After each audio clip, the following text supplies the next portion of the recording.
Ever feel like you're stuck in a loop? Like you keep making the same mistakes, experiencing the same bad luck, or falling for the same types of people over and over again? What if I told you it's not just bad habits, but your brain itself might be hardwired to repeat those very patterns? We are diving deep into the unsettling science behind why breaking free from these recurring life traps feels impossible. Most of us think of our lives as a linear story, a path that moves forward from past to present to future. But for many, life is not a line. It is a circle.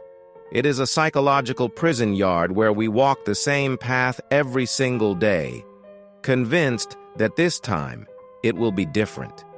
This is the repetition compulsion, a term coined by Sigmund Freud, but a phenomenon as old as humanity itself.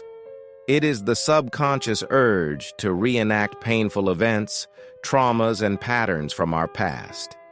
Not because we enjoy the suffering, but because our brain is desperately trying to solve an old problem.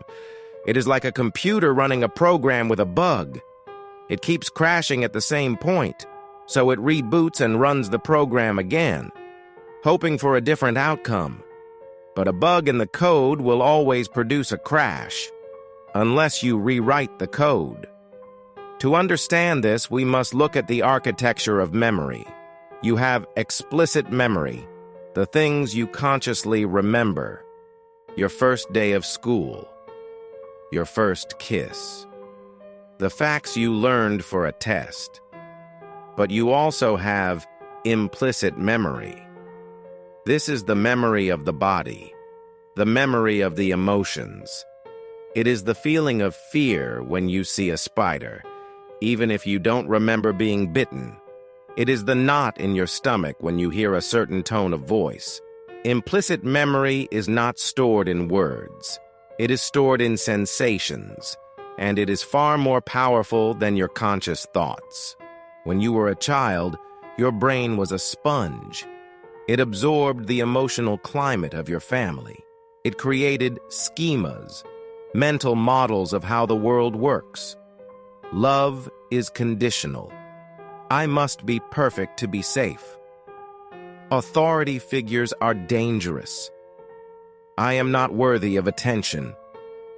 These schemas are not ideas you think about.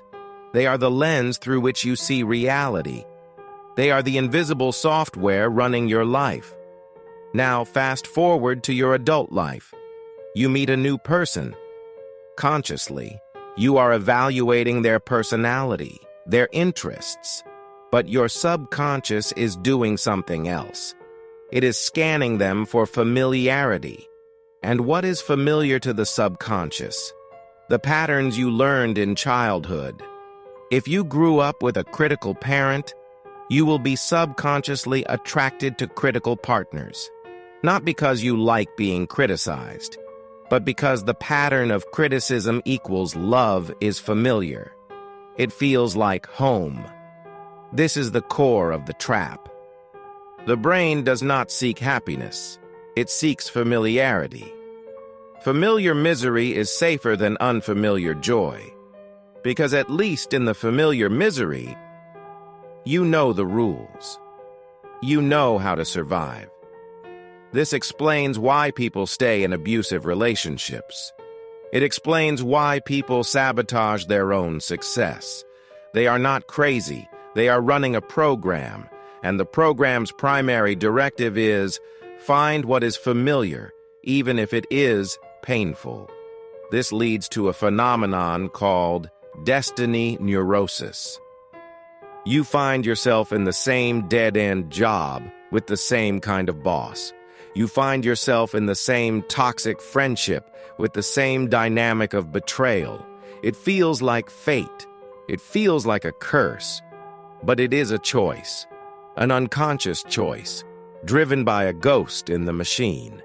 You are being haunted, not by a spirit from another world, but by the ghost of your younger self, stuck in a moment of pain, trying to get it right this time. The brain believes that if it can reenact the original trauma, But this time, win. Then it can finally heal. If it can finally get the approval of the critical partner, it will heal the wound of the critical parent. But this is a fantasy. You are asking a new person to solve an old problem. You are casting them in a movie without giving them the script. And the result is always the same: another crash. In the next block, we will explore how this pattern manifests in our financial lives, our health, and even our political beliefs. We will look at how the brain gets addicted to the chemistry of its own drama, and why positive thinking alone is a useless weapon against a deeply encoded program. You cannot fight a ghost with a pep talk. You have to go into the haunted house.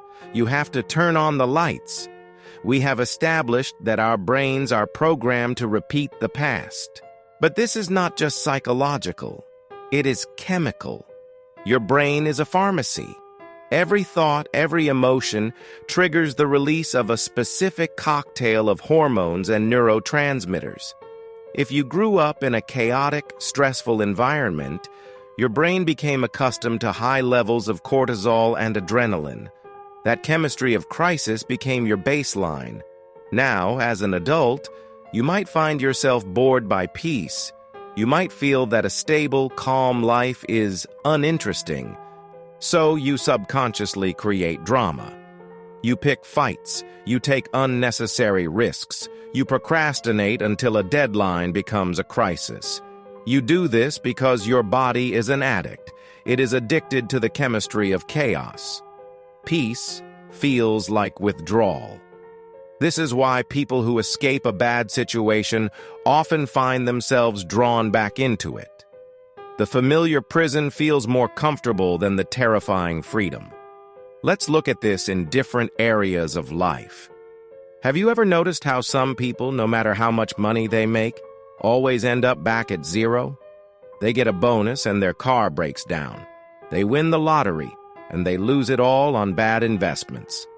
This is often a scarcity schema at work. If you learned in childhood that money is the root of all evil or that rich people are bad, your subconscious will protect you from becoming what you hate. It will find creative ways to get rid of the money to keep your identity safe. You consciously want to be rich, but subconsciously, you believe that being rich makes you a bad person, and the subconscious always wins. Health repetition. Think about the yo-yo dieter. They lose the weight, and then they gain it all back, plus more. This is not a failure of willpower. It is often a failure to update the self-image. If your identity is the fat person, your brain will resist any evidence to the contrary. Losing weight creates a psychological dissonance. I am a fat person, but I am living in a thin person's body. This is wrong. So, the subconscious sabotages the diet to bring the body back into alignment with the familiar identity. You are not fighting a craving for food. You are fighting your own sense of self. Political and ideological repetition. This is the macro version of the trap. Why do societies repeat the same historical mistakes? Why do we keep falling for the same types of charismatic leaders who promise utopia and deliver tyranny? It is the repetition compulsion on a collective scale. We are attracted to political narratives that feel familiar. If a society has a deep, unresolved trauma, a lost war, a civil conflict, a historical humiliation, it will be drawn to leaders who promise to fix that original wound. These leaders often reenact the very dynamics that caused the trauma in the first place. They create an enemy. They demand absolute loyalty. They promise to restore a mythical golden age. We fall for it because it feels like a chance to go back in time and win the battle we lost. But history is not a movie you can rewind. Trying to fix the past only guarantees that you will be a prisoner of it. This brings us to the most difficult part of the cycle to break: the payoff. Every self-destructive pattern has a hidden benefit, a secondary gain. The person who is always sick gets attention and care. The person who is always in crisis feels important and alive. The person who is always failing never has to face the terror of true responsibility. To break the pattern, you must identify the payoff, and you must have the courage to give it up. This is why positive thinking often fails. You cannot just tell yourself, "I am a winner," when your subconscious is getting a massive payoff from being a loser. The subconscious will laugh at your affirmations, and then it will trip you at the finish line. You must do the shadow work. You must ask the brutal question, what do I get from this suffering? What am I avoiding by staying in this loop? The answer is usually terrifying. It is usually a deep, primal fear. The fear of being abandoned. The fear of being insignificant. The fear of being truly free. Freedom is the heaviest burden of all, because if you are free, you have no one to blame. So how do we begin to rewrite the code? How do we convince the ghost in the machine that the war is over? It does not happen with logic. It happens with experience. In the final block, we will explore the techniques of pattern interruption. We will look at how to create corrective emotional experiences, and we will discover how to use the very nature of the brain's plasticity to build a new prison, a prison of your own design, a prison called discipline. The prison of repetition is built of old memories and familiar chemistry. You cannot think your way out of it. You must act your way out. The brain is a plastic organ. It can be rewired, but it learns through experience, not through theory. The first step is pattern interruption. You must become a detective of your own life. Identify the loop. What is the trigger? The time of day? The person? The place? What is the behavior? The argument? The drink? The purchase? What is the payoff? The feeling of relief? The drama? The victimhood? Once you have mapped the pattern, you must break it, not with a grand gesture, but with a small, almost insignificant change. If you always argue with your partner when you get home from work, tomorrow, when you get home, do not speak. Hug them for 10 seconds instead. This tiny change sends a shockwave through the system. The subconscious program goes, wait, this is not in the script. It creates a gap. And in that gap, you have a choice. The second technique is creating a corrective emotional experience. The original trauma that created the program was an experience. Therefore, the healing must also be an experience. If your schema is, I am not safe, you must put yourself in situations that are challenging, but where you succeed. Go rock climbing, take a public speaking class, travel alone. You are giving your brain new data. You are proving to the ghost in the machine that it can survive. You are overwriting the old memory with a new one. This is why therapy that involves the body, somatic experiencing, EMDR, is often so effective. It speaks the language of the limbic brain. It discharges the frozen energy of the trauma. You cannot talk a tiger out of chasing you. You have to show the body that the tiger is gone. This leads to the ultimate act of rewriting the code, building a new identity. You cannot just stop being the anxious person or the broke person. Nature abhors a vacuum. You must start being a different person. This is done through ritual and habit. If you want to be a writer, you must sit in the chair and write every single day, even if you write garbage.